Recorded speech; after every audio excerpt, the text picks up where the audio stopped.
It may be 1,000,000 miles away from a bedsit in Leicester, but the Cotswolds, one of England's most picturesque locations, has its own problems with unwelcome vermin. Dave has spent a career leading an offensive against the vast array of nature's pests.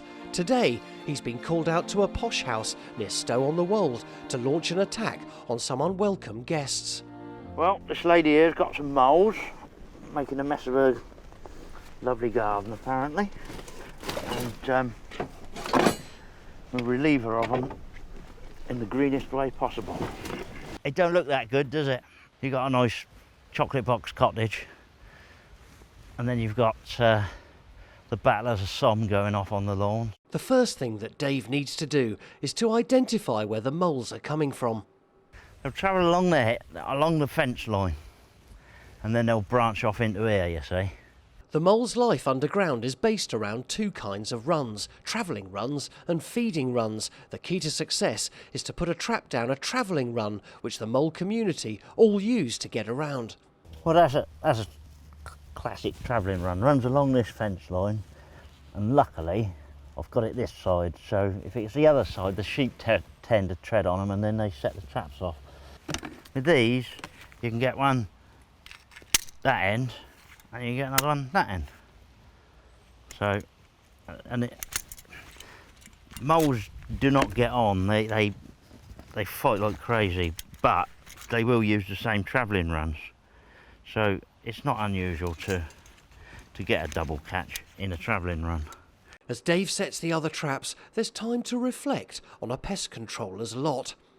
Yeah, I've been doing it a long time. It can be dangerous, anywhere can be dangerous, but it's just having a sense to know what you're doing and do it, you know, make sure you do it right. And you don't go putting your fingers into a trap with a squirrel in it. You know, you might think that they're cuddly and fluffy, but people that only ever do it once, they'd never do it again. They'd soon learn what a squirrel's like then. But just as Dave is heading off, it seems he's already got a result. Well, I've been putting those traps in the rest of the area. Just as we were about to leave, this one's sprung off. So, and that's the culprit. As you can see, he didn't suffer, and that's the poor little thing that does all this digging. What's he been in? 5 minutes? It's as dead as pork. What's the alternative? Is it somebody going over and spearing the ground with a fork and going through the back end of them, or pouring bleach down holes and things like that? At least with that, he didn't mean it, but he had to pay the price. The successful survive. If you're not, you don't make it. Ain't no welfare state out there. In the Cotswolds, pest controller Dave has arrived at a local farm to check on some of his most cunning adversaries. Well, it's a follow-up visit to this place here that got a rat problem. And it's one of those where I guess they drove up here one night and the headlights swung around and they suddenly realised how many they actually had. And they thought they better get something done about it. As you can see, they don't just live in garages, etc. They're quite good at burrowing. For the moment, I'll just turn over some of these holes, and then next time I make a visit, I can see which ones are opened up, or if they're opened up, we know what stage of the game we're at then. In the country, rats can be a huge problem wherever grain is stored or fed to livestock. They may be enemy number one to Dave, but he has high regard for these mischievous little devils. You have to have respect for them. I mean, they're not a stupid animal. They're very switched on. There's no doubt about that. They'll be around long after we've gone. There's a saying in the city that you're never more than 10 feet away from a rat.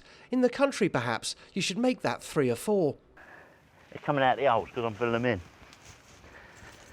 There you go. Oh, there we are. I told you they was clever. As Dave waits for another, he spies a victim of the poison he laid on his last visit. There we go. The poison is an anticoagulant, and it basically thins the blood to a degree where the slightest bruise, which would normally just bruise under the skin, just causes a hemorrhage that can't be controlled, and they bleed out. And as far as numbers are concerned, poisoning really is the only way of doing it. It has an additive to it called picturesque, which is very, very bitter, but rodents can't detect the bitter flavour. Anything else would taste it and they wouldn't want to continue. It really is disgusting. I've tasted it. After a quick replenishment of his bait stations in the silos with the deadly coated grain and the recovery of yet another victim, Dave reckons it's all gone rather well. Got some bodies and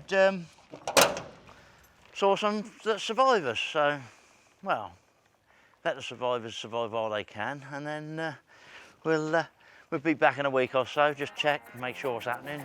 That'll be it. Job done.